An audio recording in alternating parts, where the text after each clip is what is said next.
Good afternoon, everybody. Actually, before we talk about freedom of expression, first of all, we have to talk about freedom of thought.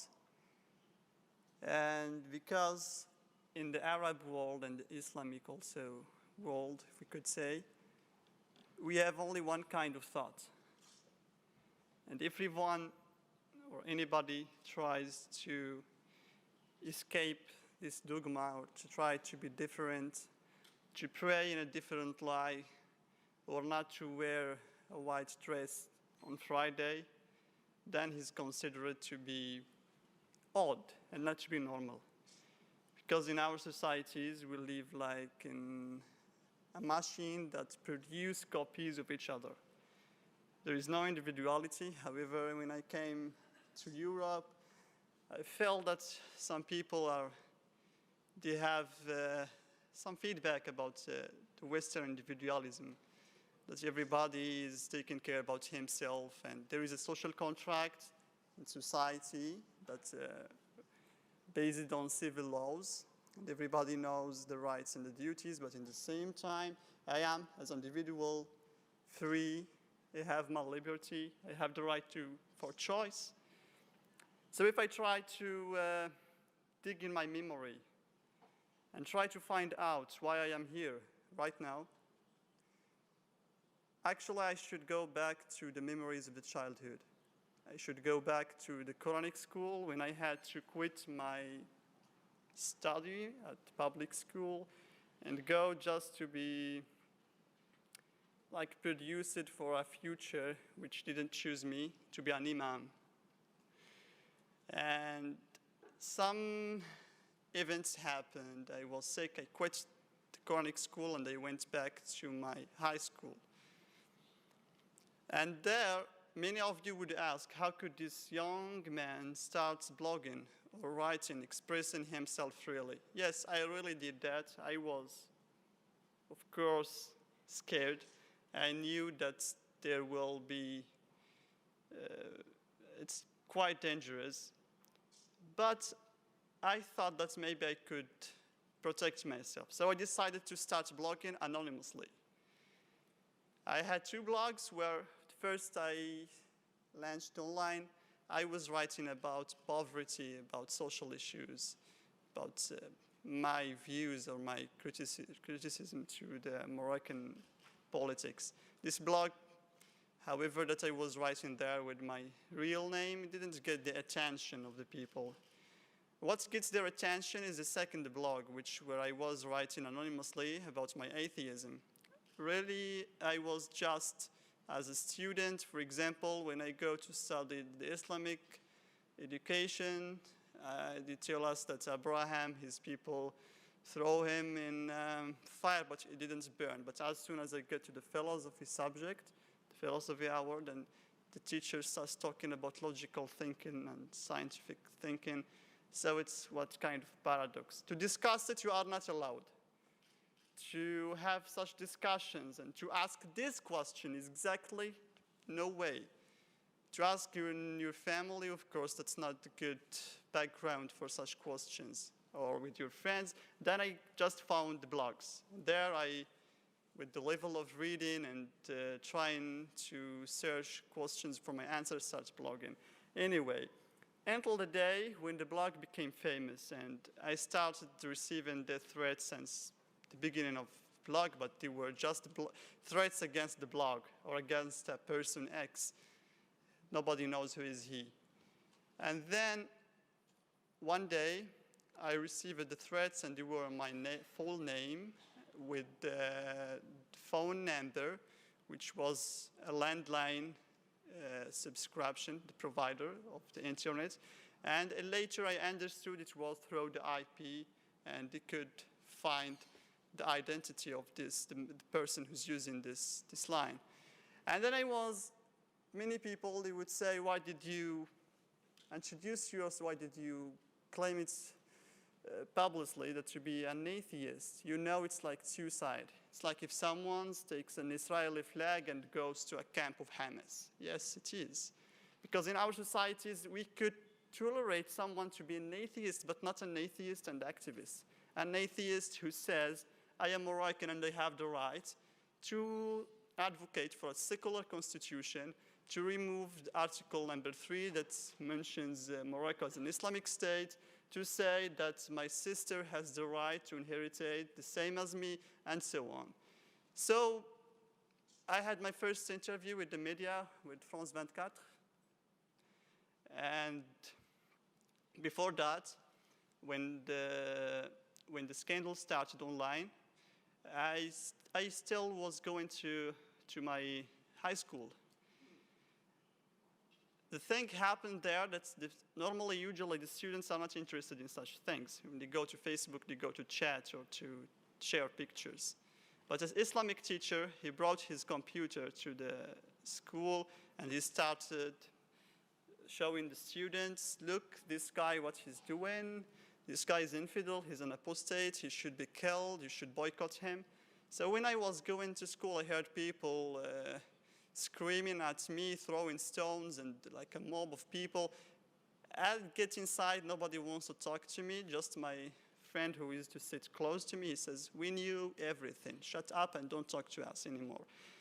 The next day, I was full with questions. I had doubts that he knew exactly what's going on. So I went to the director of the school to complain. And as soon as I get to him, he starts saying, oh, you are working for a foreign agenda, and you are here to shake the faith of the Muslims or of the youngster, your classmates. You are being paid for that. And in our penal code, that's shaking the faith is punished by jail. So if I just have a discussion with my friend about Islam or about God in general, that means I'm shaking his faith. So no way for critical thinking or for discussion at all. Just take it as it is and live with it. So he starts shaking my head with the wall of the office. I lost conscience. I woke up at the hospital with a medical certificate for 21 days.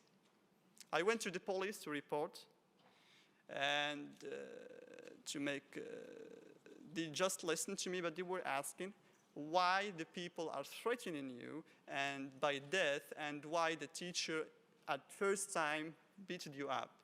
I told them it's not the question of why. If someone has something to do with me, he will come to you. He will not threaten me by death. This is according to the law. It should be forbidden. And nobody allowed to beat me up. There is justice and there is laws. That's what I want you to apply here.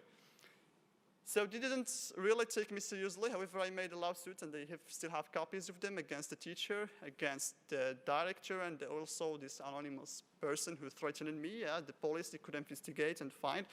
For the terrorists, it was easy to find me, but for the state, cannot find someone who's threatening and using internet in the territory of the country. So I had, the situation gets worse where I live in my village. They started talking about me and mentioning me at the mosques. And I came from a small village, so the news spread around.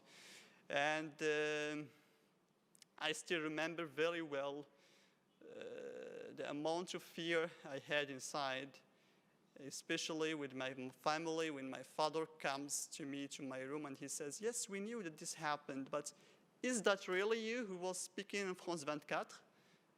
I cannot believe this. I know you that you spend most of your time like a nerd inside with your computer, but I never knew yet that you are doing such things.